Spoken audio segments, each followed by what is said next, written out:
Okay, so let's study the Word of God. Please open with me your Bibles in Judges chapter 6. Let's start from verse 11.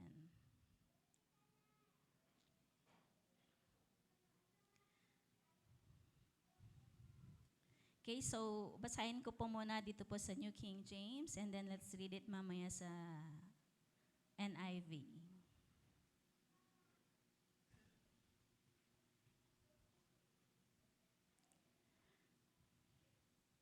Judges chapter 6.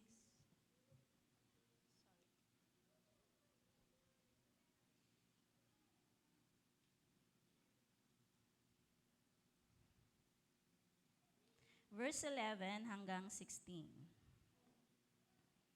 Now the angel of the Lord came and sat under the terebinth tree which was in Ophrah, which belonged to Joash the Abiezrite. While his son Gideon threshed wheat in the winepress in order to hide it from the Midianites.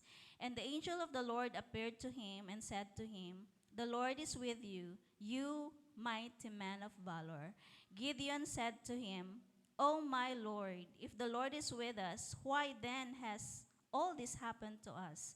And where are all his miracles which our fathers told us about, saying, 'Did not the Lord bring us up from Egypt?' But now the Lord has forsaken us and delivered us into the hands of the Midianites."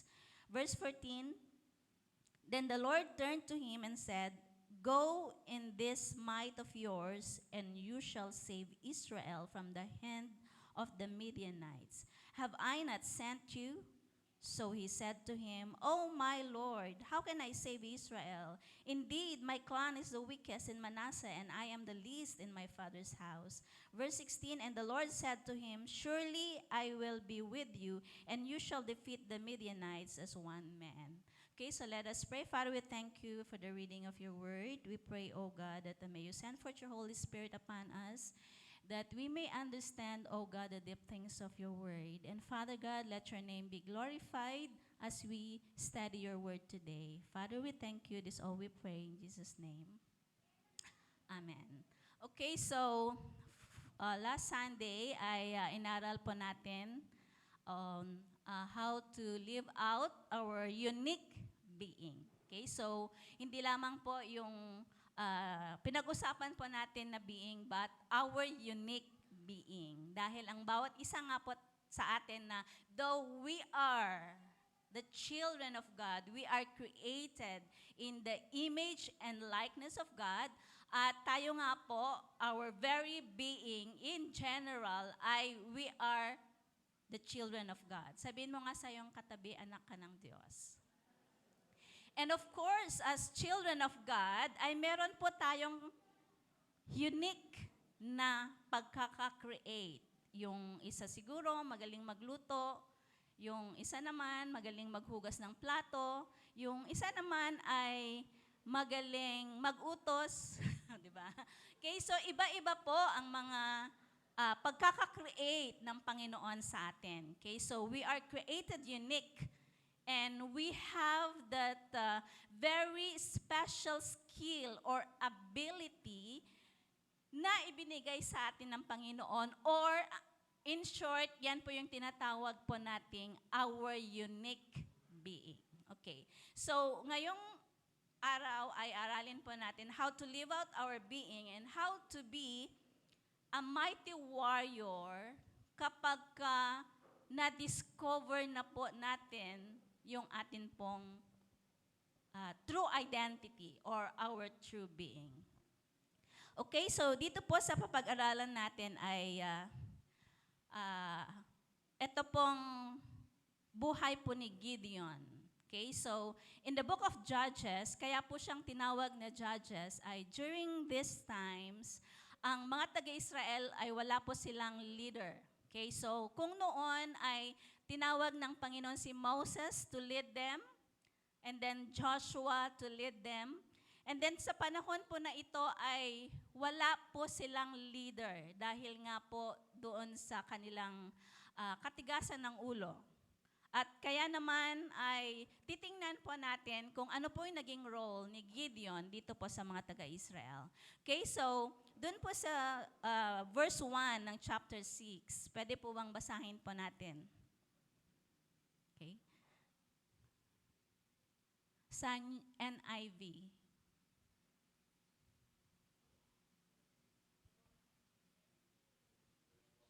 Judges chapter 6 verse 1. And let's read it from verse 1 hanggang 6. Okay. So, again, the Israelites did evil in the eyes of the Lord, and for 7 years he gave them into the hands of the Midianites. Because the power of Midian was so oppressive, the Israelites prepared shelters for themselves in mountain clefts, caves, and strongholds. Whenever the Israelites planted their crops, the Midianites, Amalekites, and other eastern peoples invaded the country. They camped on the land and ruined the crops all the way to Gaza, and did not spare a living thing for Israel, neither sheep, nor cattle, nor donkeys. They came up with their livestock and their tents like swarms of locusts. It was impossible to count the men and their camels. They invaded the land to ravage it. And in verse 6, Midian so impoverished the Israelites that they cried out to the Lord for help. Okay, so ito po ang nangyari. Okay? Ang mga taga-Israel ay, ang dami na pong mga miracles, ang dami na po nilang mga na-experience na favor and grace ng Panginoon. At ang pinakamalaking miracle na na-experience po nila ay yung inalis sila ng Panginoon sa Egypt, the land of slavery. But still, sabi po dito sa verse 1, the Israelites did evil in the eyes of the Lord. So they are hard-headed, they are stiff-necked. Kaya naman po, dahil po doon sa mga evil na ginawa po nila, ito po ang ginawa po ng Panginoon for 7 years. He gave them into the hands of the Midianites. At ang mga taga-Midianites po na ito ay grabe, sobra ang pagpapahirap po sa kanila. Okay? So sabi po diyan, whenever the Israelites ay magtatanim, papasok ang mga taga-Midianites, Amalekites, and other eastern people to destroy yung kanila pong crops. Maging yung kanila pong mga livestock ay pinapatay po nila. Kaya naman ang mga taga-Israel, dahil nga po ang mga taga-Midian ay mapang-api, grabe po yung pagpapahirap po sa kanila, kanya-kanya po silang naghahanap ng pagtataguan sa mga mountain clefts, sa mga caves, and even strongholds. Okay? So, ganito po ano ba yun? Yung mapang-api talaga ang mga taga-Midianites. They are so powerful na takot ang mga taga-Israel po sa kanila. At whenever they planted the crops, pumapasok po sila at sinisira po nila ito. Kaya naman, ang mga taga-Midian at ang mga iba pang Eastern people ay talagang pinahirapan ang mga taga-Israel. Kaya naman, ang mga taga-Israel ay humingi ng tulong sa Panginoon. And then in verse 7 to 10, kung babasahin po natin doon, dahil po sa paghingi nila ng tulong sa Panginoon, the Lord sent a prophet. Okay? The Lord sent a prophet to remind them of how God delivered them from Egypt. So, doon sa paghingi ng mga taga-Israel ng tulong sa Panginoon, God responded of sending a prophet to them at ni-remind sila na sila ay hindi iniwanan ng Panginoon and God brought them out of Egypt, but still their descendants are keep on sinning. So, God raised up Gentiles, kagaya po ng mga taga-Midian, to attack Israel. God gave them a lesson so that they will return to God. So yun naman po yung purpose ng Panginoon. Hindi yung para pahirapan sila, but to cause them to return to the Lord. Nasa panahon na hirap na sila, na wala na silang mahihingan ng tulong, wala na silang mapuntahan, that they will call upon the name of the Lord. So this is the purpose why pinadala ng Panginoon ang mga Midianites, the Amalekites, and other eastern people para po pahirapan ang mga taga-Israel. At dahil dito, isa po si Gideon na itinayo ng Panginoon to deliver Israel dito po sa kamay ng mga Midianites. Okay? So, sa panahon po ni Gideon nangyari ang pagpapahirap po na ito, yung sinisira nila ang kanilang mga crops, pinapatay nila ang kanilang mga livestock. So, the very purpose of God is to cause the people of Israel to return to the Lord and acknowledge Him once again as their Lord and Savior. Okay. So, point number 1 po natin, rediscover your being and be in God. Okay. So, dito po sa verse 11, yung binasa po natin. So, ito po yung pagkakatawag po ni Gideon. Okay, so ang mga taga-Israelites, pinapahirapan ng taga-Midianites, and then God raised up Gideon. Okay? Dito po sa verse 11, sabi po diyan, the angel of the Lord came. So ito po yung response ng Panginoon sa kanila pong prayer ng tulong. Okay? Sa paghingi nila ng tulong sa Panginoon. The angel of the Lord came and sat down under the oak in Ophrah that belonged to Joash the Abiezrite, where his son Gideon was threshing wheat in a winepress to keep it from the Midianites. Sa palagay po natin, saan po nakalagay ang winepress? Sa open air po ba, sa open space, or inside a house, or bodega kaya? Kaya sabi po kasi dyan, nung tinawag po ng Panginoon si Gideon po ay, he is threshing wheat in a wine press to keep it from the Midianites. Or in the other translation ay para po hindi siya makita ng mga taga-Midian. So nagtatago po siya. So ibig sabihin yung wine press po nila ay nasa loob ng kanila pong bahay. Pero normally, if we thresh wheat, dapat po ay nasa open space. Diba?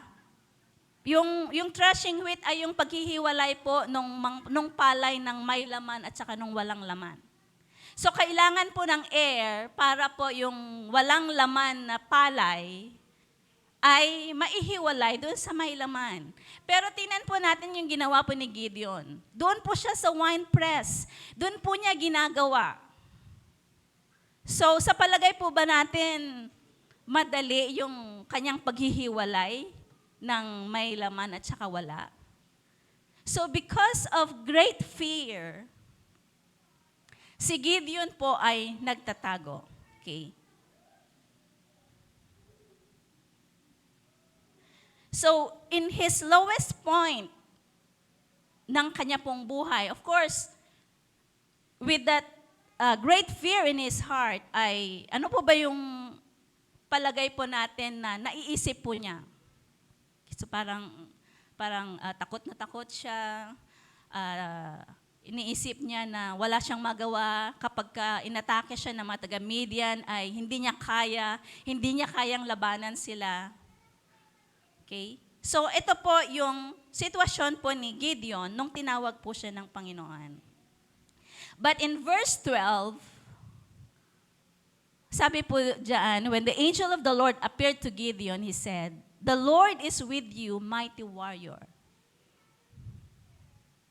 The Lord is with you, mighty warrior. Okay? So, tingnan po natin yung scenario, si Gideon na nagtatago, takot, hindi po stable yung kanya pong emotion, pero tinawag po ng Panginoon na mighty warrior. So, ito pong mighty warrior na ito po yung rason kung bakit si Gideon ay nabuhay. So, ibig sabihin, being a mighty warrior is the being of Gideon. Ito po yung talagang original design nung siya ay create ng Panginoon. So, he is a mighty warrior. Okay? So, ito yung sinasabi ng Panginoon. Nung si Gideon po ay nabubuo sa sinapupunan ng kanyang nanay, ang plano po, ang purpose ng Panginoon is Gideon to become a mighty warrior. Okay? So, ganun din po sa atin, bawat isa.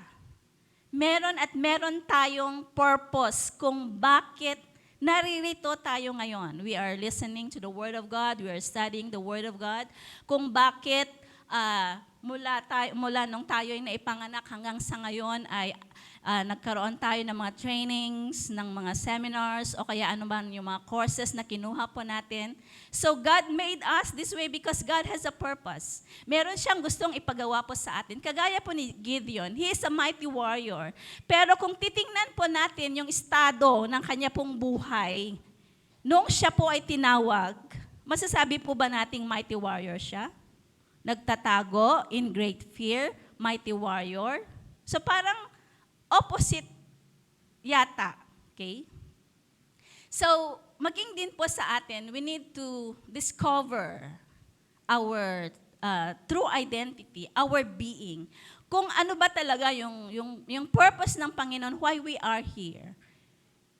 Last Sunday, inaral po natin, meron po tayong unique being.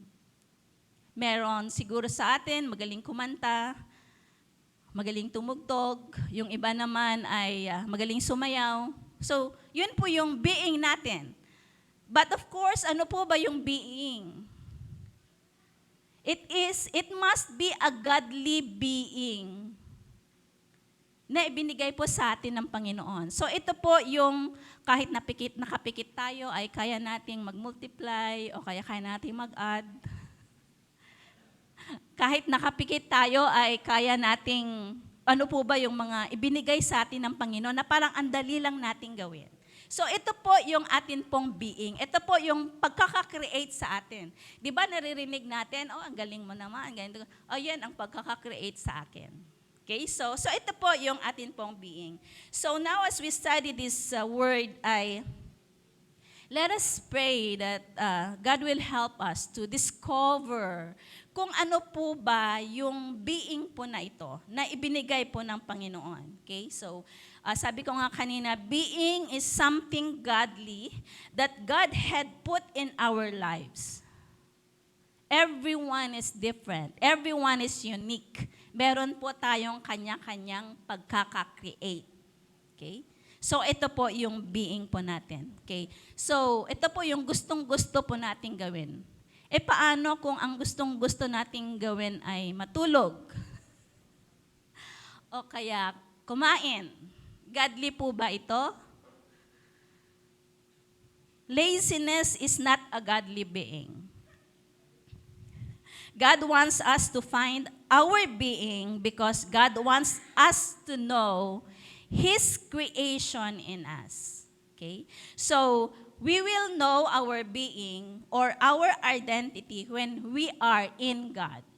So, rediscover our being and magagawa lamang po natin yon, madidiscover lamang po natin yung being when we are in God, when we are in the presence of God. Okay?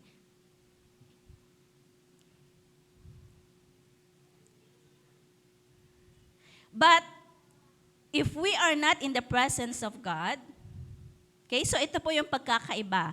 If we are in the presence of God, madidiscover po natin yung our true identity or our true being.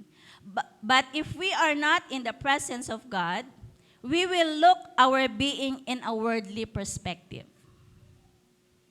So iba yung standard natin ng paghahanap ng being natin if we are not in the presence of God. Okay?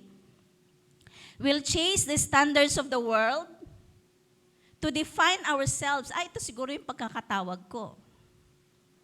Yung mga ungodly, kung ano man po yan, mga ungodly being. Ano po ba yung mga ungodly being na yan?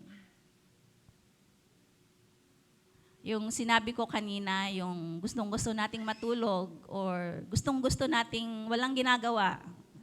Mga ungodly being. Of course, mga parents nga natin hindi natutuwa. How much more to our God? Okay? So if we are not in the presence of God, we will look our being in a worldly perspective.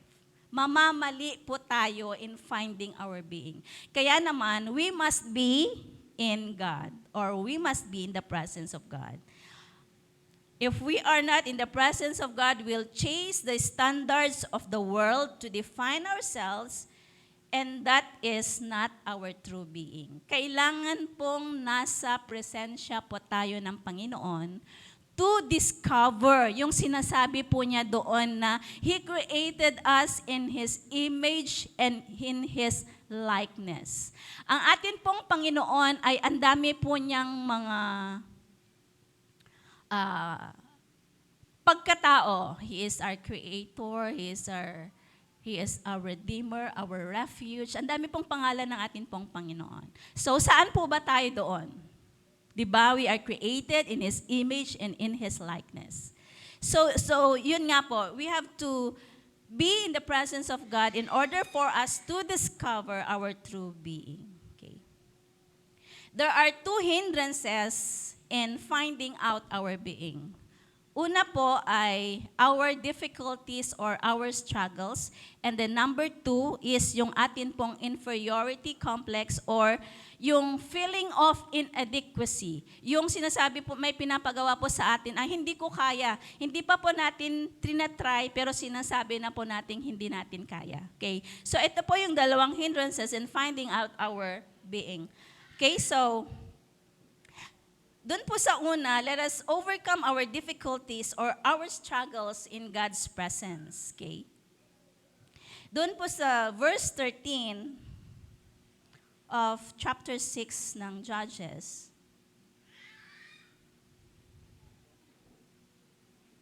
Okay, so nung tinawag po ng Panginoon, si Gideon, sabi niya, I will be with you. The Lord is with you, you mighty man of valor, or you mighty warrior. Ito naman po yung sagot ni Gideon, verse 13. But sir, Gideon replied, if the Lord is with us, why has all this happened to us? So ito po yung sinasabi niya, bakit naghihirap kami? Bakit may mga Midianites na nag-o-oppress sa amin? Okay? So where are all His wonders that our fathers told us about when they said, did not the Lord bring us up out of Egypt? But now the Lord has abandoned us and put us into the hand of the Midian. So parang nagrarason pa po si Gideon.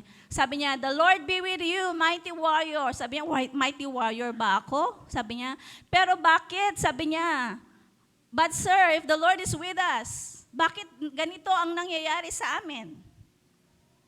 So, si Gideon po ay tinitingnan po niya yung hirap o kaya yung mga difficulties na na-experience po ng mga taga-Israel. So, he wants to rely on himself to overcome all the difficulties. Dahil feeling po ni Gideon, God had forsaken them. Dahil sabi nga niya dyan, why has all this happened to us? Bakit nangyayari sa amin ito? So, si Gideon po ay nagre-resist dun po sa sinasabi po ng Panginoon na mighty warrior siya dahil po dun sa mga difficulties po na nararanasan po niya at nararanasan ng mga taga-Israel. But in calling Gideon, doon po sa verse 12, God wants Gideon to pick up his being again. His being a mighty warrior. Dahil alam ng Panginoon kung anong pwedeng gawin ni Gideon. because it is God who created Gideon. It is God ang siyang nakakakilala kay Gideon na magagawa niya to become a mighty warrior.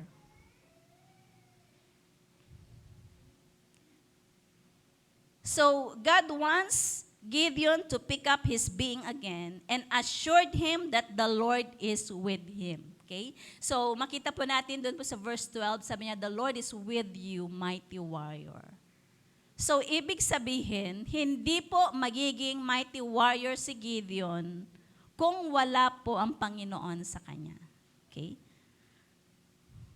So when our eyes were fixed on the presence of God, we can overcome our difficulties. Amen? Anumang hirap ang mapagdadaanan po natin o kaya darating po sa atin, we will overcome all our difficulties, all our struggles kapag ka nasa presence po tayo ng Panginoon. Okay? So we have so many difficulties or struggles to come out and live out our being. But we need to rely on the power of God. Okay, so ayaw pong tanggapin ni Gideon na siya po ay mighty warrior. Parang ang hirap yatang palabasin yung pagiging mighty warrior niya. Okay? Dahil tinitingnan po ni Gideon na parang mahirap. Parang ang hirap. Okay? But the Word of God is telling us today that we have to overcome our struggles, our difficulties in the presence of God. Okay?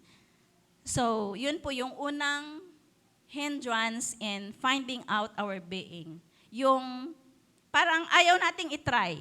Oh, parang it was prophesied na parang sa akin, for how many times na na-prophesy na I am a prophet, pero parang sabi ko, paano? Parang pagka pumikit ako at nag-pray, wala akong nakikitang picture o kaya kung ano-ano. Bakit yung iba, pagpikit pa lang nila, meron na agad? So parang nagre-resist ako. So ayaw kong i-practice. Pero as I go on and stay in the presence of God, ay hindi pala yon. Hindi lang yung dun sa pag nakikita, nagpipray ka, nakakakita ka ng picture o kaya mga visions.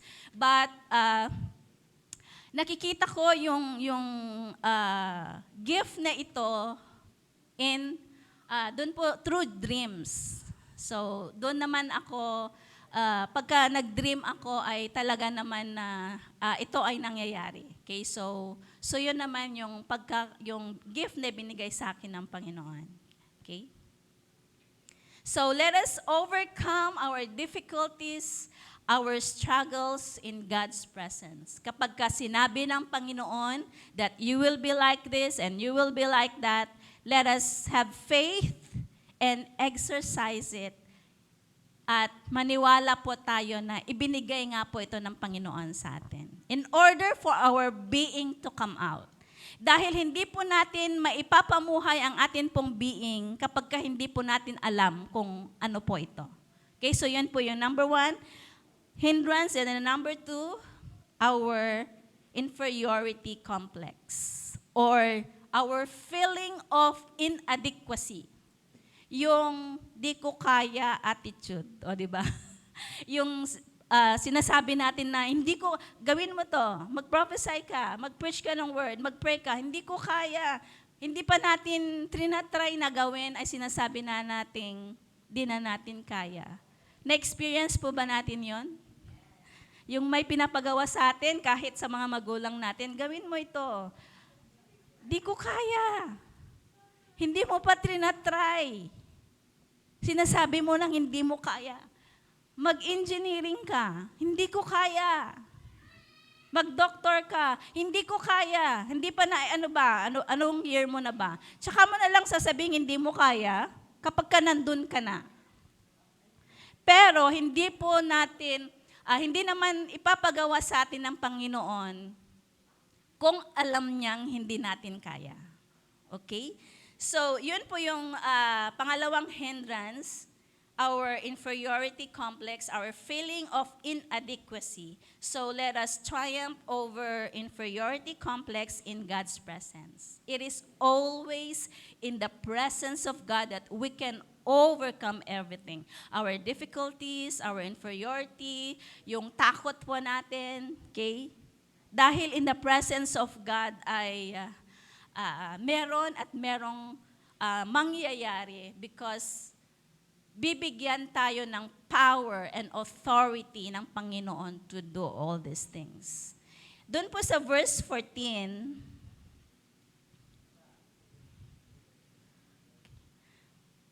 so nung sinabi po ni Gideon na pinapakita niya sa Panginoon, he is resisting his being a mighty warrior na parang sinisingil niya ang Panginoon. Ito pong sagot ng Panginoon in verse 14. The Lord turned to him and said, "Go in the strength you have and save Israel out of Midian's hand. Am I not sending you?"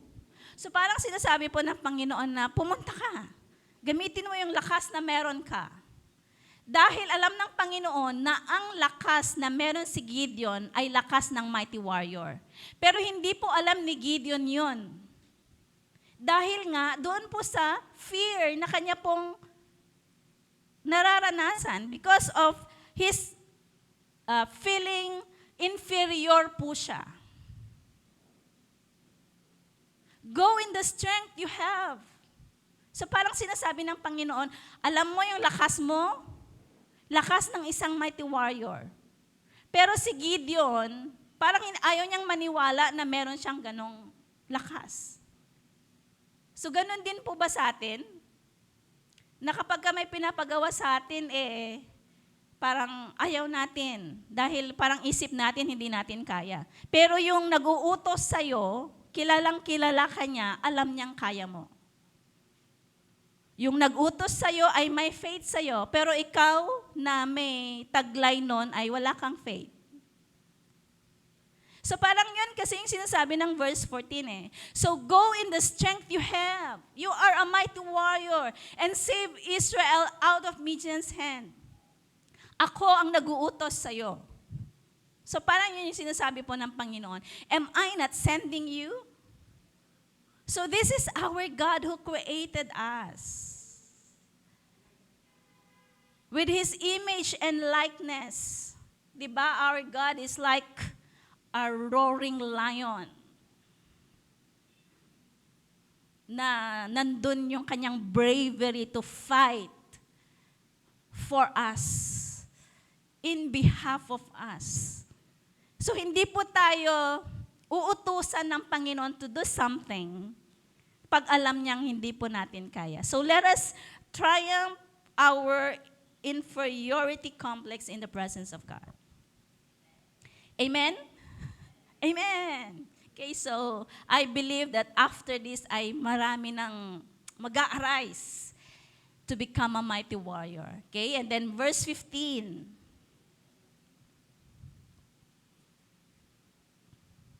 Ano po yung sabi ng verse 15? But Lord, nagdahilan na naman po si Gideon. But Lord, Gideon asked, how can I save Israel?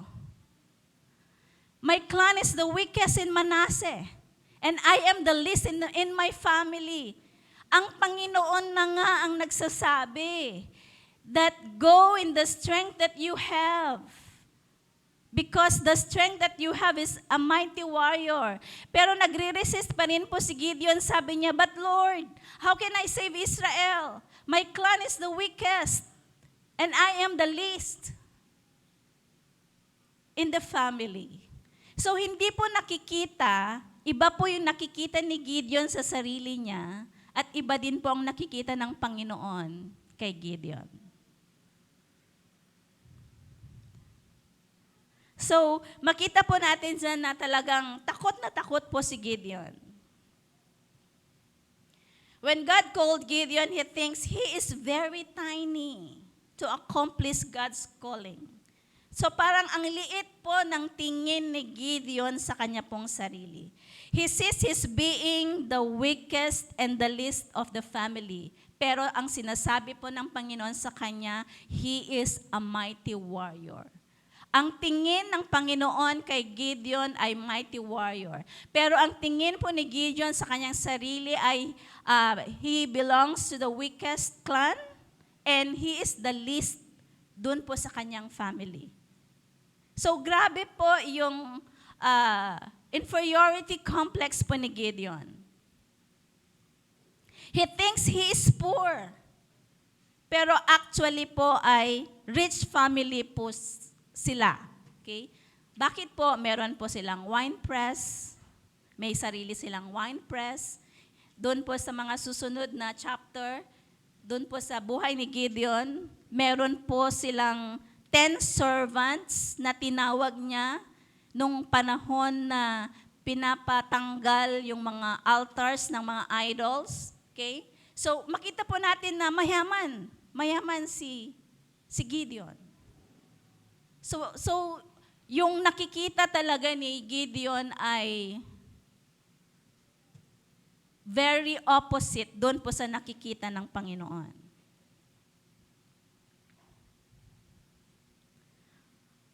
Sila din po ay mayaman dahil nga nung tinawag siya ng Panginoon to be a mighty warrior ay meron din po silang 300 na mighty warrior. Kung poor po sila, paano nila i-train ang mga ito? Okay? So, yun po yung effect nung pagkakaroon po ng inferiority complex. Hindi po natin nakikita yung our being a child of God. Hindi po natin nakikita yung pagkakatawag po natin as a holy nation, as a royal priesthood. So, yun po yung pangalawa na hindrance sa pag-discover po ng atin pong being. At doon po sa verse 16, okay, so the Lord answered, I will be with you and you will strike down all the Midianites together. So, let us acknowledge our weaknesses before God and allow Him to reign. If we allow Him to reign and stay in the presence of God, we will overcome all these hindrances. Amen. Amen. Okay, so now let's go to point number 2. Let being bloom and connect to victory. Okay, so nung sinabi po ng Panginoon kay Gideon na I will be with you and you will strike down all the Midianites together. So, in short, ay tinanggap na po ni Gideon yung kanya pong being.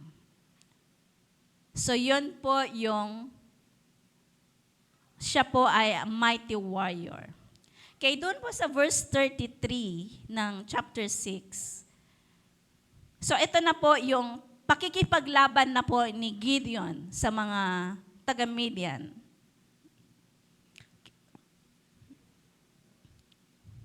Verse 33, now all the Midianites, Amalekites, and other eastern peoples joined forces and crossed over the Jordan and camped in the valley of Jezreel. Verse 34, then the Spirit of the Lord came upon Gideon, and he blew a trumpet, summoning all the Abiezrites to follow him. And 35, he sent messengers throughout Manasseh, calling them to arms, and also into Asher, Zebulun, and Naphtali, so that they too went up to meet them. So nagkaroon na po ng lakas ng loob si Gideon to stand up at i-exercise na niya yung pagiging mighty warrior niya. Nag-start na po siyang ipamuhay yung being niya. He lived out his being. Okay? So, doon po sa verse 34, sabi po diyan that the Spirit of the Lord came upon Gideon. The Spirit of the Lord came upon Gideon. Sa palagay po ba natin, hiningi po ba ito ni Gideon? Hindi po. So, the Spirit of God ay, sabi po ng ibang translation, the Spirit of God possessed Gideon. So, ibig sabihin, Gideon is being filled with the Spirit. Noong si Gideon po ay tinanggap po niya yung kanyang being na mighty warrior at nag-start po siya na ipamuhay. I-exercise na po niya yung kanyang being, yung kanyang pagkakatawag. Binigyan na siya ngayon ng Panginoon ng Spirit to help Gideon para po ma-exercise niya, maipamuhay niya yung pagiging mighty warrior po niya. Hindi po niya hiningi yon, pero ibinigay ng Panginoon yung kanyang spirit kay Gideon. Because Gideon started to live out his being and his identity, his being a child of God. His being a child of God, a mighty warrior. Okay? So, ito po yung sabi po ng verse 34. Okay? So, he blew the trumpet and gathered all the Israelites to fight the enemy. So, he connected all these people, tribes, during these times ay scattered po ang mga taga-Israel. So parang ang hirap po i-gather ang mga taga-Israel. But because of the Spirit of God na meron po kay Gideon, he is able to connect all the tribes. At nagkaisa po ang Israel to fight Midian. Okay? So, ito po yung mangyayari kapag ka na-discover na po natin yung being natin and we start to live out our being. Amen? So, if we live out our being, we become a mighty warrior. Kagaya po ni Gideon. Amen.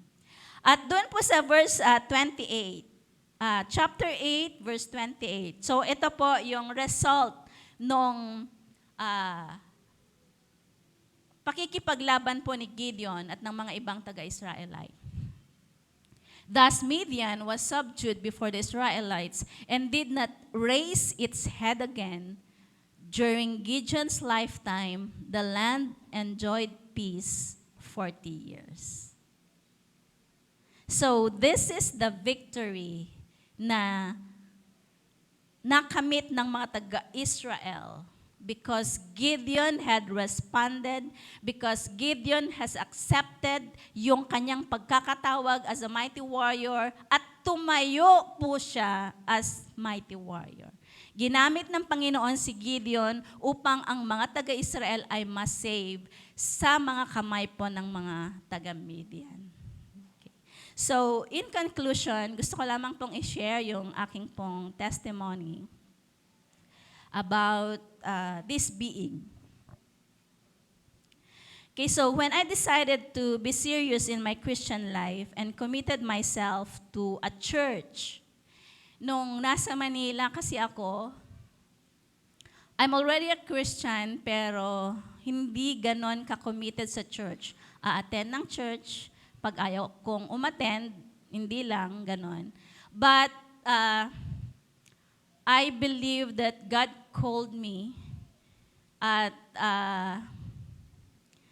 sa church na inatinan ko doon ay meron akong prayer partner at na-share ko yung inilagay ng Panginoon sa akin to go home sa probinsya at magkukumit sa church.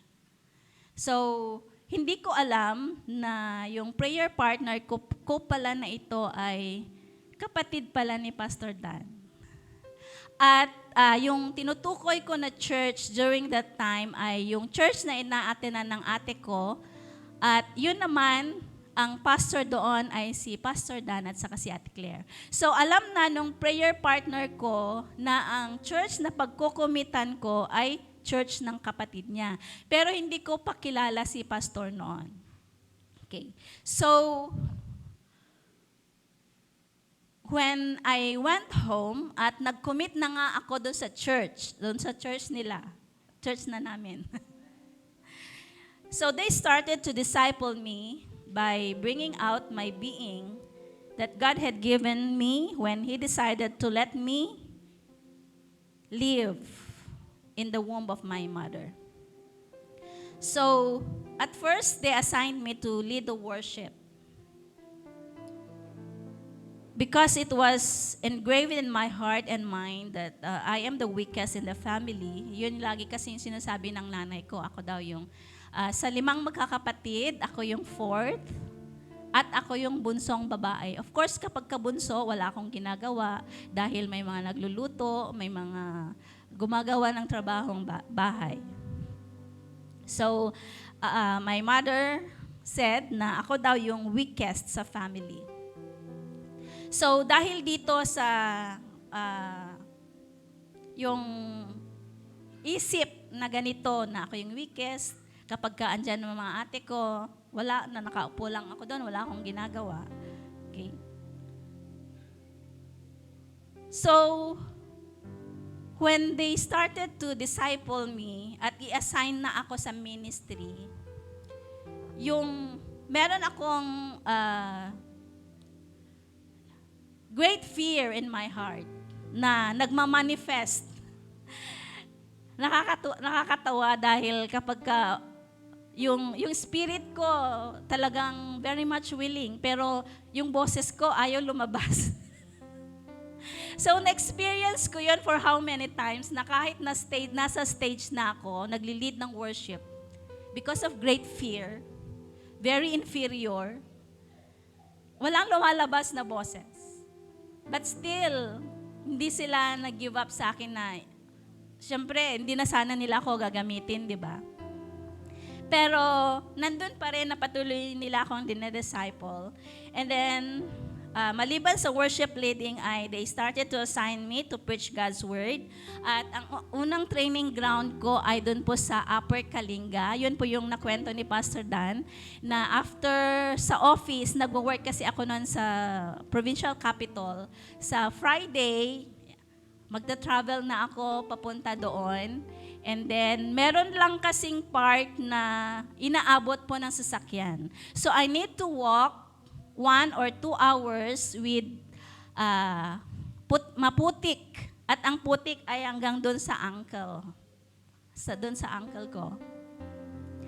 At parang ako sana, kung I know na it is God who put the burden in my heart to go, na kung ganun sana kahirap ay aayaw na ako. At ang mahirap pa doon, mag-isa akong pumupunta. At during that time, of course, I'm working in the government, todo parlor ako noon. Nagpapa-foot spa pa ako. So parang ayaw ko na sanang pumunta dahil kailangang isok ko yung paa ko ng putik. Pero God is really good dahil sinamahan ako ng Panginoon. At doon talaga ako na-train. Dahil mag-isa ako, ginagawa ko lahat. So, magkakaroon kami ng service, gagawin ko lahat. Mag-lead ng worship, mag-opening prayer, mag-exhort ng tithes and offering, mag-preach ng word, mag-altar call, and then mag-closing prayer. So yun po yung training ground ko doon. Okay? So, after dun po sa experience ko na yon, na-promote naman ako. Pero, hindi po sa posisyon, kundi ganun pa rin. Pero sa city naman. Ganun pa rin. May mga times na walang boses talagang lumalabas sa akin. Even in preaching the Word of God, di ako magaling. Ang daming mga nagkikriticize sa aking pagtuturo noon. Maging kahit nagtuturo ako, there are times na nawawalan, parang hindi ko na mailabas yung boses because of great fear. Very inferior ako. But, hindi po, ang hirap talaga. So, it was so hard. But I didn't give up. Hindi rin po sila nag-give up sa akin. So, parang ang hirap bang hanapin palabasin yung being ko. And then, I am promoted again at sa administrative works naman. Okay, so that time, I am now the secretary and the treasurer of the church. Because I work in the government where budgeting and or appropriations are so strict, I applied it in the church. But it's the opposite pala. Dahil kapag ang isang budget ay nai-appropriate for a certain project, dun lang wag mong gagalawin. Pero kapag tsaka ka lang magbabudget sa government kasi pag may pera ka. Dun sa church kasi, it's very opposite. Yung magpaplano ka, wala kang pera. Tapos yung para sa pambili ng ganito sana, pambili ng mga gamit sa church sana, gagamitin sa iba. So parang, I'm so legalistic. Nasabi ko, hindi pwede. Ako yung kontrabida sa ministry. Yun yung nakukwento ni Pastor dahil nga doon po sa mindset, doon po sa naituro sa akin na ang budgeting and spending ay ganito dapat. Kung ano yung ibinudget mo, kung para saan yon, doon lang talaga. For how many years that I struggled sa pagka-legalistic na ito. Pero ito po yung nilagay ng kaaway sa akin. So, I felt na during those times na matigas ang ulo ko, na sabi ko hindi pwede, walang budget, hindi tayo pwedeng mag-camp, hindi natin pwedeng gawin ang evangelism na ito, hindi natin gawin itong mga activity na ito dahil walang budget. So, kahit na hirap sila noon, ay hindi po sila nag-give up sa akin. Okay? So, hindi lamang ako legalistic noon, perfectionist din ako. So, dahil nga ito yung attitude ko, mga workers, mga estudyante na tumira sa amin noon, ay takot na takot sa akin. Ayaw nila akong tabihan, ayaw nila akong kasama sa room. Because of this attitude, nagre-resist talaga ako. So parang ayaw ko na mag-excel o kaya lumabas yung my true identity, yung pagkaka-create ng Panginoon sa akin. So, I struggled for so many years. They struggled for so many years. I couldn't find my being. Nahihirapan ang being ko na lumabas. The purpose why God made me, why He allowed me to be in this ministry. It was very difficult to bring out the being in me. But I have to pass through and overcome my struggles and my inferiority in the presence of God. So as I stayed in God's presence, and after submitting to my leaders and patiently did all the administrative works, I find myself doing all the legal papers and representing the church, enjoyable, though it's very hard, but the joy is there.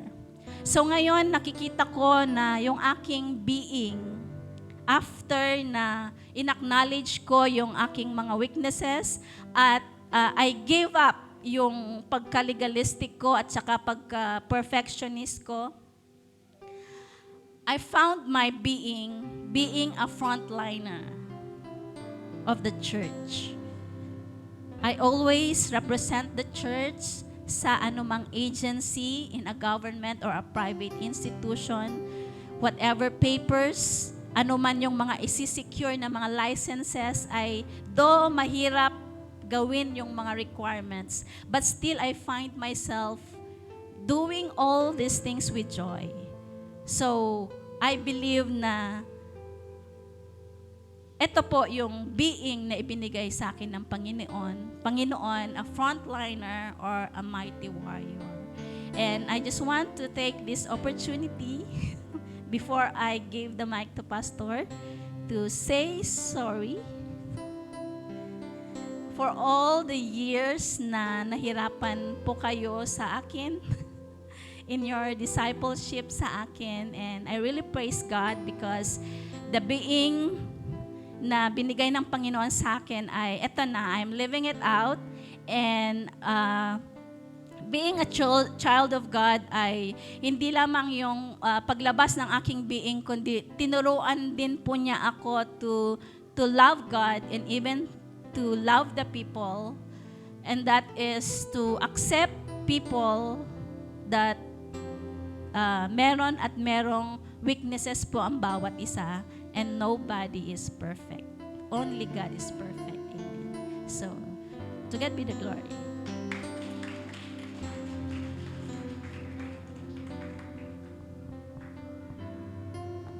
Hallelujah! Praise the Lord. Palakpakan nga po natin ang Panginoon. Thank you, Chris, for a very powerful message. Kung kilala niyo po si Chris, ay mas lalo po ninyong maintindihan ng mabuti yun pong kanyang preaching. Live out your being and become a mighty warrior.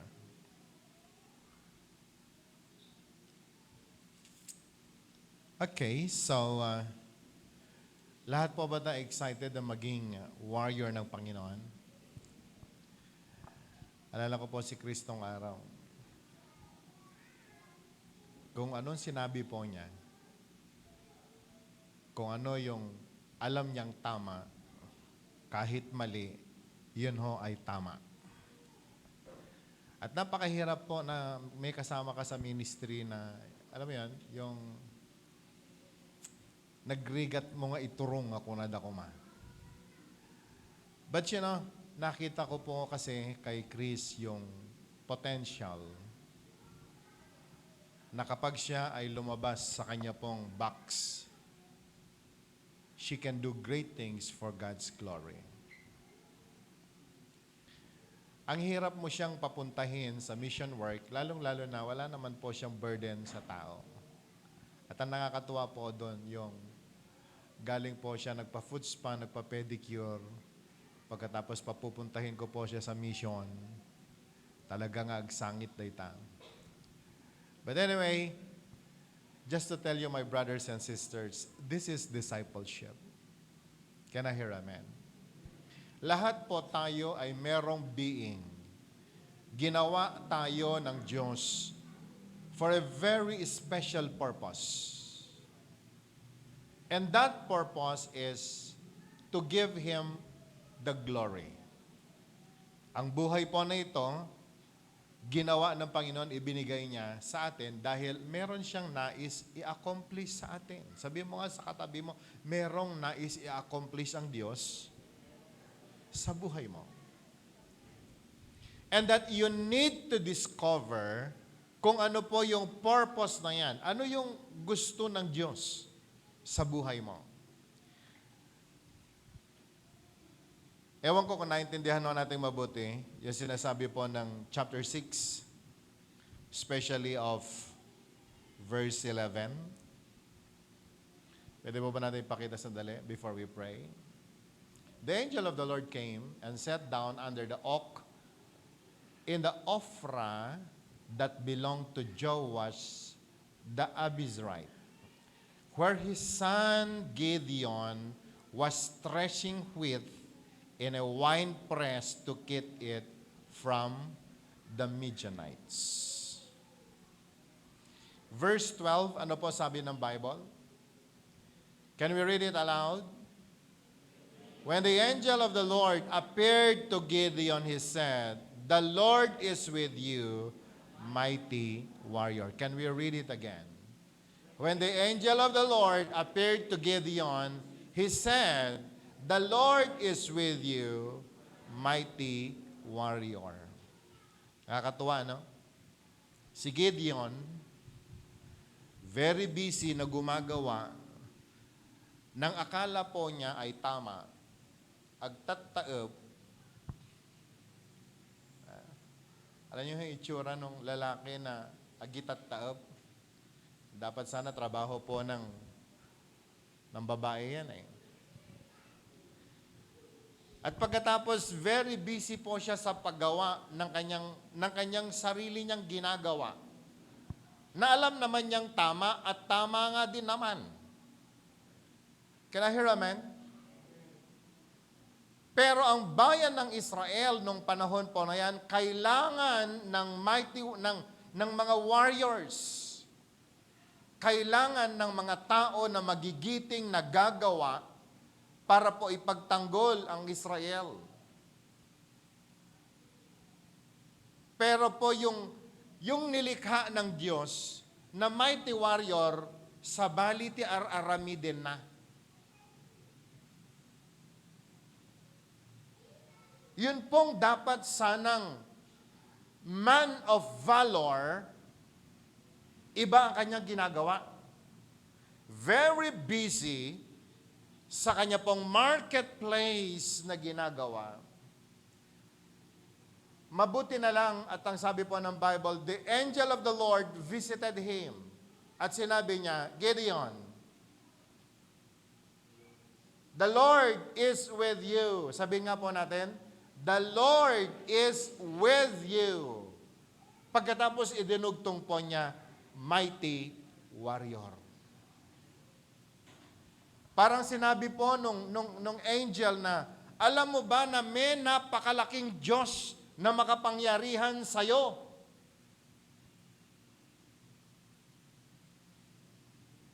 Kailangan ba niya ng ganon ka-powerful na power na nagmumula sa Panginoon, tapno lang agtataep ti aramidin na? Hello, may kausap pa rin po ba ako? Alam niyo, marami po mga Kristiyano nagsasabi nito. God is with me! And we are so proud of telling that. But the good question is, what are you doing with the presence of God and the power of God that is in you?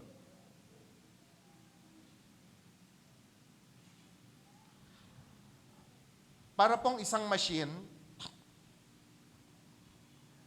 meron kang ilang voltahe, pagkalaki-laki ng makina, pero po yung nagtatrabaho ay isang maliit na needle.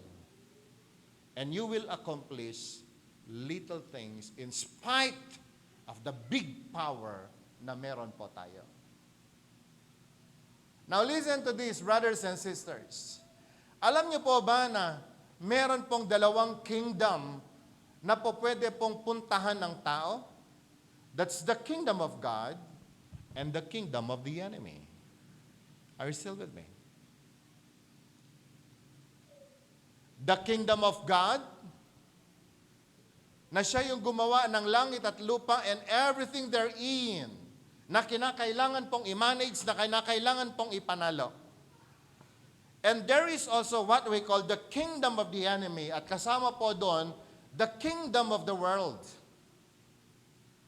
na wala pong ginawa, kundi po kontrahin yung kingdom ng Panginoon.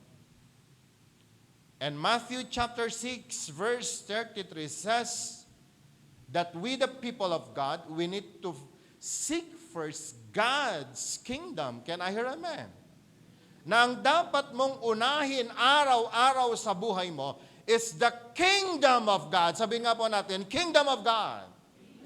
And after na nagawa po natin, na prioritize yung kingdom ng Panginoon, ang pangako po niya, sa last part ng Matthew chapter 6 verse 33, and all the things that you need, it will be added unto you. There's nothing wrong sa ginagawa po ni Gideon in the threshing ground. Maganda po yon na nagpo-produce po siya para sa kanyang pamilya. Walang masama na mahalin natin ang family natin. Walang masama na maging active po tayo sa workplace natin. Kailangan po natin yan.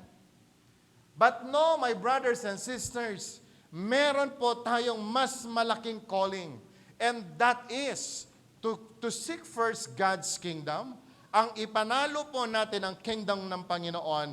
At alam niyo po, kung ano ho maganda, hindi mo na kailangang hamunton masapol nga agtaep dahil ang Panginoon may sariling paraan to produce for your food. May sariling paraan ang Panginoon para ingatan ang pamilya mo, ang pangangailangan ng pamilya mo. Bakit? Merong mas malaking dapat kang gawin because you are a child of God. Now listen, my brothers and sisters. Alam niyo po ba na ang kingdom ng Panginoon ngayon ay napagsasamantalahan? Ang kingdom po ng Panginoon ngayon, hindi ganun ka-strong. Samantalang meron po siyang Holy Spirit to empower God's people to accomplish great things for God's glory. Are you with me? Na hindi ko kinakailangang ubusin ang panahon ko doon sa pitit na bagay na pinagagawa ko sa buhay dahil meron po pala akong mas malaking dapat i-accomplish for God's glory.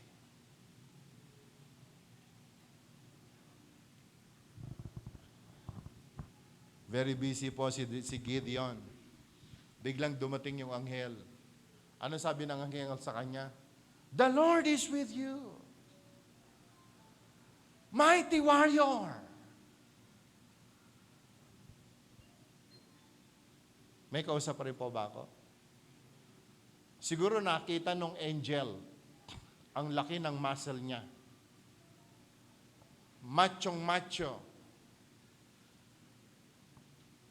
Physically fit para humawak ng tabak. Physically fit para po sana maging warrior ng Israel. Aramidim. Tanungin mo yung katabi mo. Ikaw, ano ginagawa mo?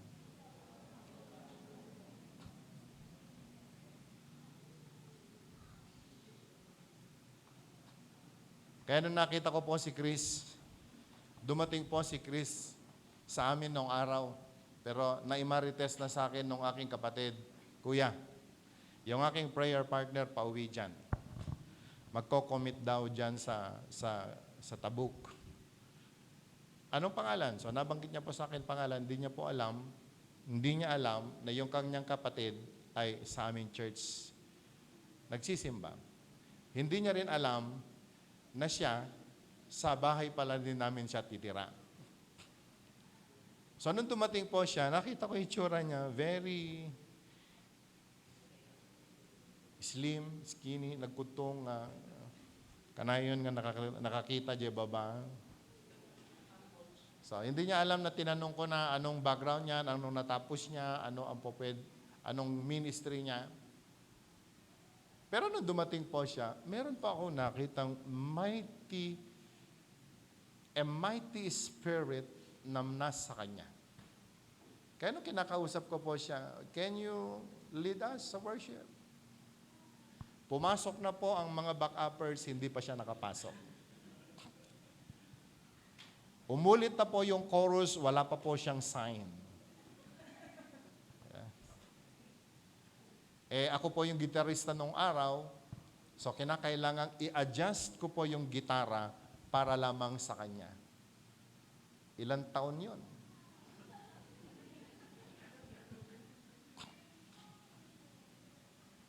But you know, my brothers and sisters, napakahalaga po na maunawaan natin. Si Chris nung araw, ganyan lang siya. Kung ano lang yung kanyang nakikita, yun na yon. At madalas po niya nang sinasabi, anya maramida, kastoy de boses ko. Ano magagawa ko? Ito lang yung kaya kong gawin. Nasabi na po ba natin yan sa sarili natin? Pero nakalimutan po niya, si Jesus ay namatay sa kanya. Pagkatapos namatay ni Jesus, umakyat sa langit at ipinadala ang Holy Spirit para po buuin yun pong power na dapat po niyang matanggap. And it takes how many years bago po niya naintindihan. And now, she's doing great things for the ministry. Nung araw, iniiyakan po ni Chris sarili niya. Problema sa pamilya, problema sa pera, problema sa mga kapatid. Kapag sinasabihan ko po siya, may problema tayo sa church na ganito. Unaik pa lang lipasin dito eh. Pero alam niyo, nakakatawa ngayon, siya na ho ngayon ang umiiyak para po sa problema ng ibang tao. My point today, my brothers and sisters, ang pagiging very concerned po natin sa family po natin, maganda po yan. Wala pong problema dyan. Yung very busy ka sa trabaho mo to produce for your family, maganda po yan. Approve po yan. Wala pong problema dyan. Pero gaano ba tayo katagal, nagpapagal para lamang po i-produce ang lahat ng ito? Sana ho maintindihan natin mga kapatid ang sinasabi po nung angel kay Gideon at sinasabi ng Panginoon ngayon sa iyo, the Lord is with you, you mighty warrior. Can I hear amen? Can I hear amen? At pagkatapos pong nasabi nung angel sa kanya, the Lord is with you, mighty warrior.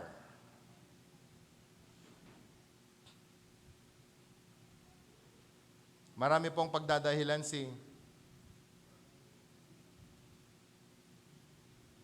Gideon. Parang tayo din, ano? Wala pa akong time sa ministry. Family muna.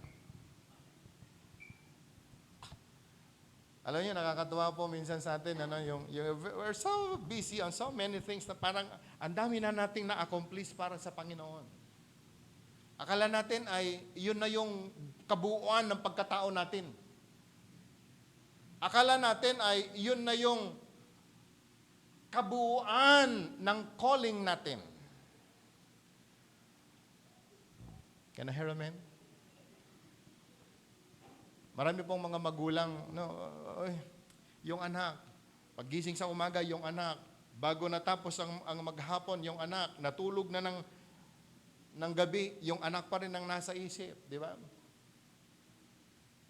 Paglaki ng anak, ngayong malaki ka na, nais nilang maging malaya. Naibigay mo lahat para sa anak mo.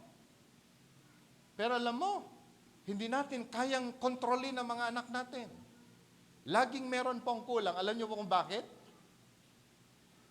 Kasi sana kung dinala natin sa kingdom yung anak natin,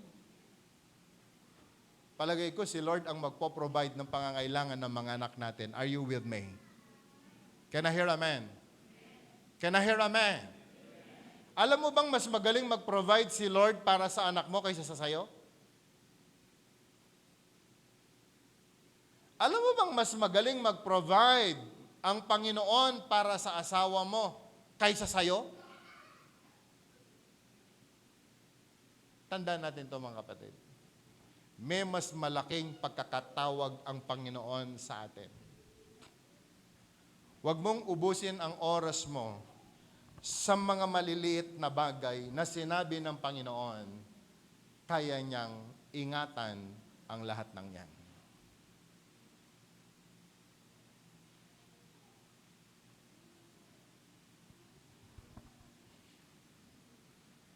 But after na si Gideon ay naintindihan po niya ito, pagkatapos po niyang sinabing, how can I save Israel? Verse 15, my clan is the weakest in Manasseh, and I am the least in my family. Pagkatapos po niyang magdadahilan, pero bandang huli, nung siya ho ay naumpisa niyang tinanggap, naintindihan yung sinabi ng Panginoon sa kanya, that God is with him, and that he is a mighty warrior of Israel. Imbes po na nasa threshing ground, uubusin niya ang kanyang lakas. Siya ho ay pumasok sa camp ng mga sundalo, and he started to admit that he is a warrior.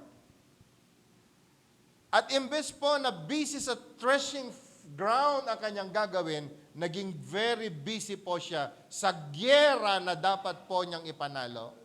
Alam niyo kapatid ko na nangyari? Naipanalo niya ang Israel. And for 40 years, ang Israel ay naging matatag. Ang Israel ay undefeatable.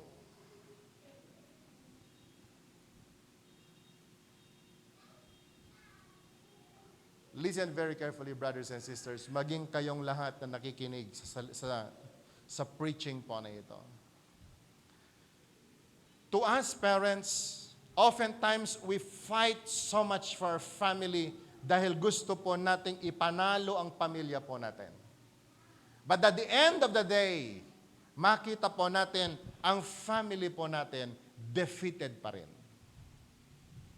Alam niyo kung bakit? We are fighting the battle na dapat sana ang Panginoon ang nakikipaglaban sa battles nila. Madalas po nating sinasabi, oftentimes, we parents, hindi natin nagagawa yung malaking pinagagawa ng Panginoon dahil may mga dahilan po tayo. I need to produce, I need to give, and I need to support.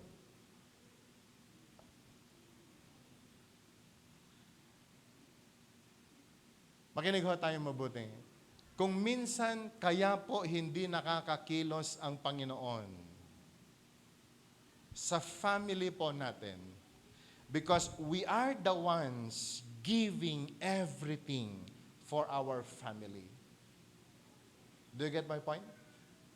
At hindi na po natin nabigyan ng pagkakataon ng Diyos na gumawa para sa family po natin. Family is very important, yes. Pero alam nyo, gawin po natin yung dapat nating gawin as a mighty warrior. At kapag nandun po tayo sa gyera kung saan tayo tinawag ng Panginoon, ang Panginoon na mag-iingat sa tahanan natin. Naunawaan po ba natin? Can I hear amen? Mga estudyante, makinig din ho kayo. Minsan, akala ho natin, very busy po tayo sa pag-aaral natin and we are doing everything for our studies.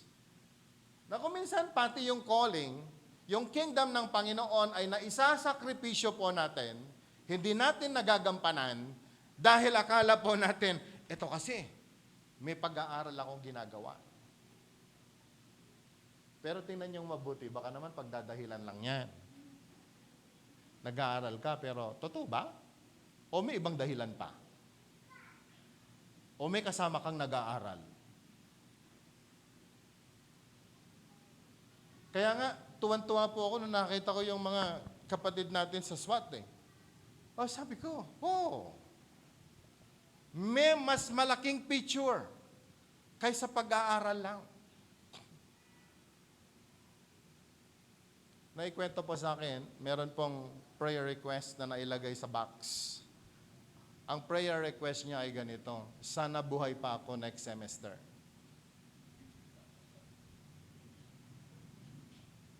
Nalungkot po ako nung narinig ko yung prayer request. Pero masaya ako sa isang banda na may mga estudyanteng very busy dapat sa pag-aaral. Very busy dapat sa kanila pong personal na interest. But still, in-extend po nila ang kanilang buhay para po mag-minister sa mga kapwa nila estudyante. At pagkatapos po nilang tinanggap yung prayer request na yon, pumunta po sila sa church and they prayed for that person. One thing I know, buhay pa rin siya sa susunod na semester. Can I hear amen? Eh kung walang nakipaglaban sa SWAT, paano kung walang nag-volunteer? Paano kung walang nakinig sa sinasabing, Gordy, the Lord is with you. You are a mighty warrior. Paano kung hindi tinanggap ni Saisa ang word? Saisa, the Lord is with you. You are a mighty warrior. At lahat po sila nagtago na lang. O nag-enjoy na lang sa kanilang businesses sa sarili. Palagay ko yung tao na yan, baka hindi na abutin ng next semester. Mighty warriors, SWAT, listen very carefully. You're doing a great job. Very timing ang message ngayon. SWAT, you are the Gideons of this generation. Kaya yung pong hindi pa sumali, sumali na kayo. Huwag na kayong mag-isip. Ibati yung pa lang dagiti girlfriend nyo. Win the battle of this kingdom. Can I hear a man? Can I hear a man? Lahat ng pwede mong dahilan, threshing floor. Oh. Hindi yan ang calling natin. You need to discover, nasa ang kampo ka ba? Narinig na po ba natin yung mga salitang ganito? Mga pulis na nasa pansitan.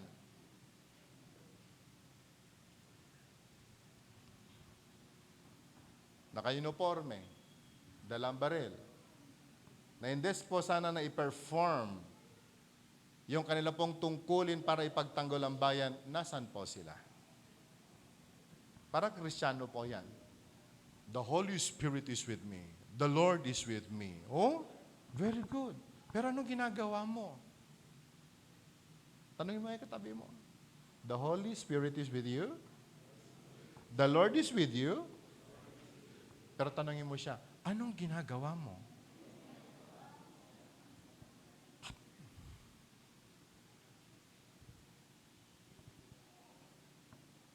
Can I hear a amen?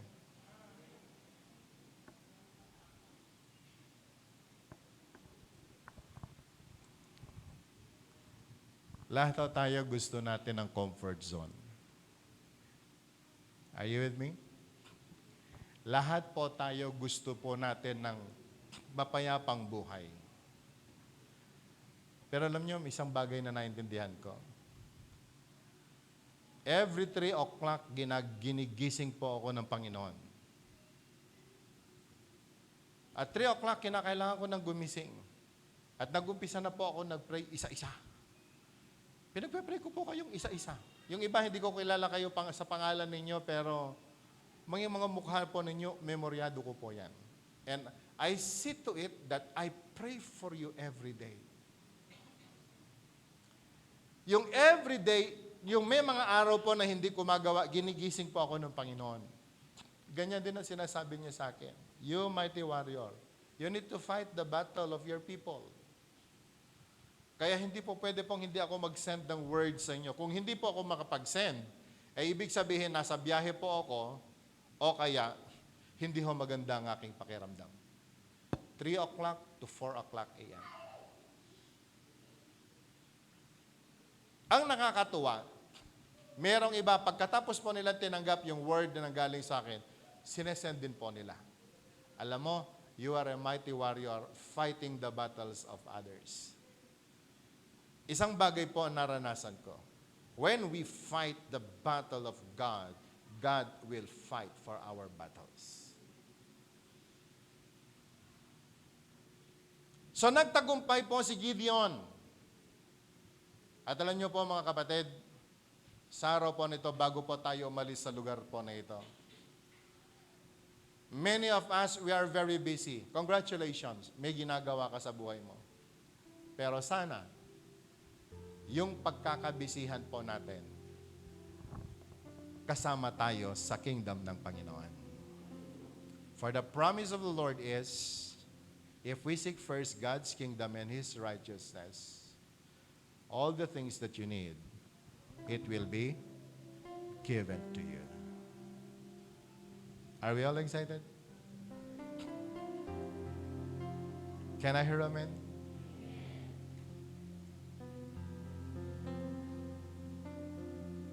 Minsan nagtanong sa akin si Jen. Very busy po siya sa work. Sa graduate school, sa kanya pagiging department head sa CSU, sa college po nila.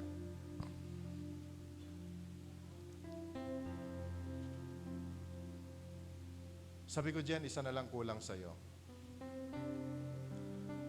The evangelism and discipleship. With her very busy schedule ay parang ang hirap mapangyari. Natuwa lang po ako nung sa itong SWAT po na ito dahil ilang buwan na ba ang nakalipas pagkatapos ng enrollment? Hindi pa po naitatayo ang SWAT. Wala pa akong nakikitang solid na program for SWAT. Nagulat na lang ako nung sabi niya, Pastor, naisubmit ko na yung papel. Without me knowing it, nagtatrabaho pala siya ng pasekreto. Pagkatapos, talaga? And then, wala rin na po siyang pasabi, na-organize na po pala yung key people ng SWAT. Hanggang sa dumating yung foundation day nila, nakalatag na po pala ang lahat ng plano ng SWAT.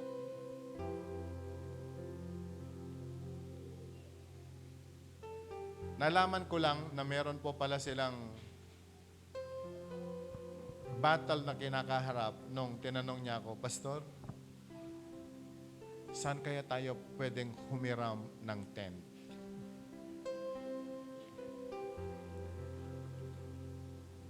Doon ko nakita yung buong picture nung sinasabi ni Jen, saan tayo makahiram ng tent? Sabi ko, tent, pinaulanan tayo ng napakaraming tent. Tapos manghihiram tayo. And so we started setting the tent and nakakatuwa. And you know, Jen, just to encourage you, especially your SWAT, the SWAT organization as a whole, hindi lamang tent ang ibibigay sa inyo. Ibibigay sa inyo ng Panginoon ng CSU.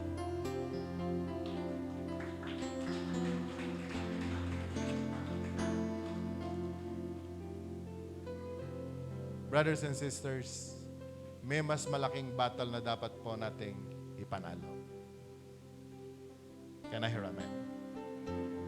Like David, like Gideon, we need to overcome our fear, our being self-centered. Naakala po natin ang battle na meron po tayo sa sarili natin ay parang yan na ang kabuuan ng pagkatao mo. No. Fight the battle of God and He will fight for your battles. Can I hear amen? Shall we just bow for a moment and let's pray?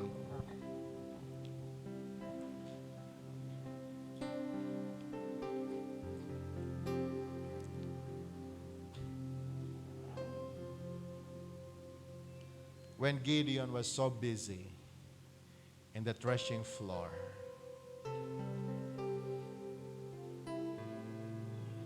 the angel of the Lord came to him and said, "The Lord is with you, mighty warrior."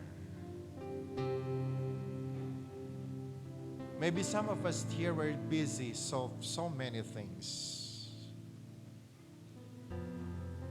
But the Spirit of God is telling you today,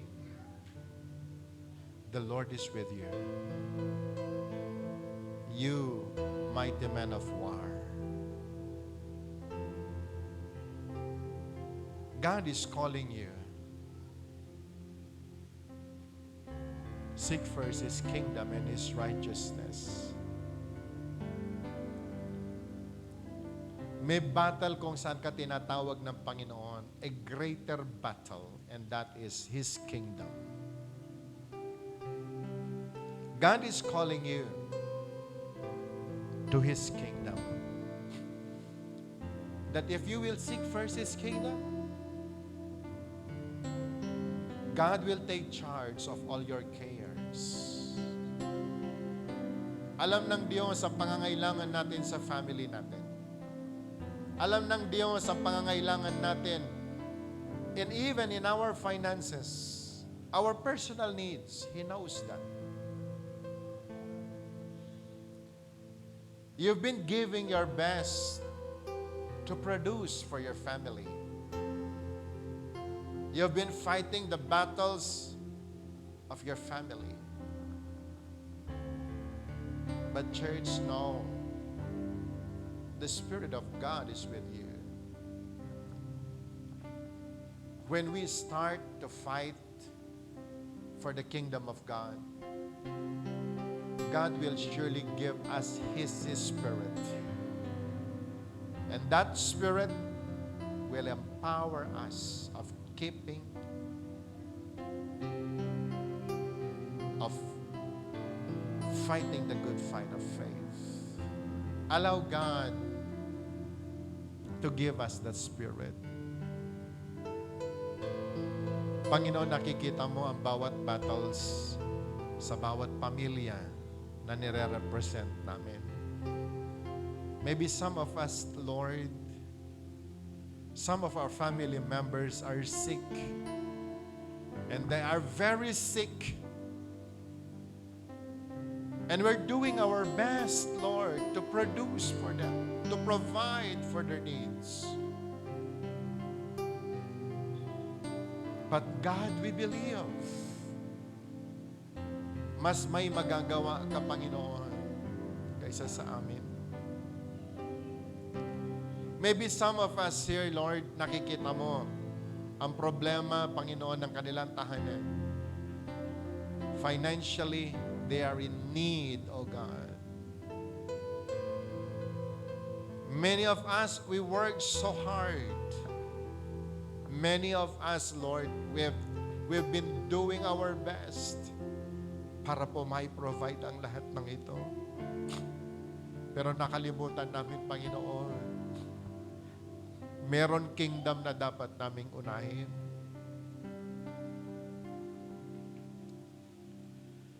Many times, even in the marketplace, Lord God, we've become so busy. But in the marketplace, kung saan mo kami nilagay, alam namin, Panginoon, mayroon pang greater calling, and that is to become the light and salt in the marketplace. Lord, today I pray, may you open our spiritual eyes so we can see the real calling na meron kami, Panginoon. Oh God, hayaan mo, Lord, katulad ni Gideon, maintindihan namin that we are a mighty warrior to fight, oh God, for your kingdom. For Lord, we believe, kapag nagawa namin ang mga bagay na ito, Diyos, gagawin mo ang dapat para sa aming mga pamilya. Gagawin mo, Panginoon, ang dapat sa lahat naming mga pangangailangan. Today, Lord, speak to us. Speak to us. Maybe some of you students, you've been so busy in the school that oftentimes you say, wala kang panahon sa Panginoon. But I want to tell you, seek first God's kingdom and His righteousness, and He will give you all your needs. Maybe you are a mother. You've been doing your best for your children. Pero madalas nabibigo po tayo, nakikita natin, ano man ang gawin natin, salat pa rin tayo, kulang pa rin ang naibibigay natin sa family natin. But today, I want you to come before the Lord. Ask God, Lord, anong nais mong gawin ko for your kingdom? Sapagkat kapag nagawa mo ang mga bagay po nito, the Lord will send angels to minister to your children. If you are a dad and you've been doing your best to provide for the needs of your family, come to your Jesus. Come to your God. Seek first His kingdom and allow the angels to go and minister to your children, to your family. Today shall we all rise? Can we just lift our hands as high as we can and ask God, Lord, speak to me. Panginoon, magsalita ka, magwika ka, Panginoon, sa bawat isa sa amin. Paano ginawa mo, Panginoon, kay Gideon? Kung paano mo pinarealize kay Gideon that God is with him, that he is a mighty warrior, Lord, speak to us. Speak to us.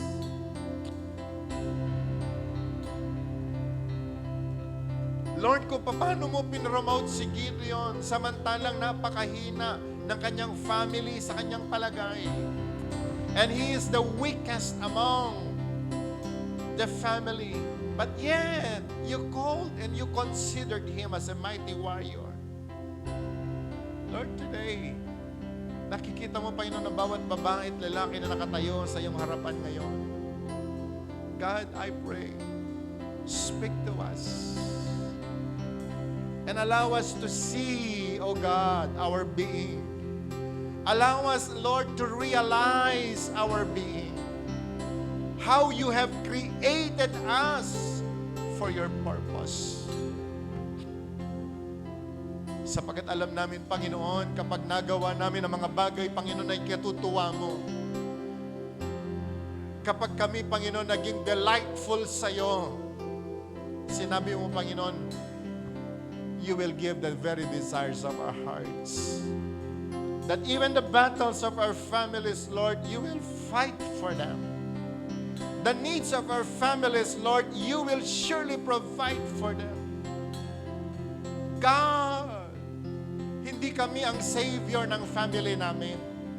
Hindi po kami ang Savior, Panginoon, ng marketplace namin. But you are the Savior of our families. You are the Savior even of our marketplace.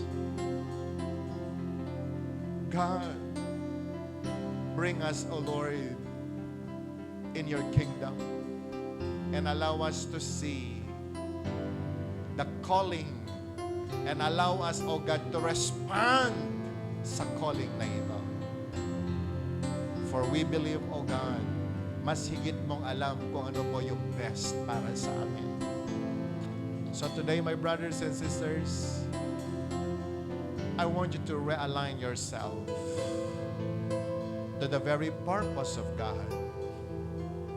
Your threshing floor, your threshing ground is good. But we are called to be mighty warriors. We are all called to become mighty warriors for God's glory. Can I hear amen? Now I want you to declare it. Say to yourself, I am a mighty warrior. Come on, tell it to yourself, I am a mighty warrior for Christ. I am a mighty warrior for God's glory. Come on, keep declaring it, keep declaring it. Hallelujah. Fight the good fight of faith. And the Spirit of God will be with you. Brothers and sisters, if you will stay in the camp kung saan po tayo ilalagay ng Panginoon, I'm telling you, He will surely equip us. He will surely empower us.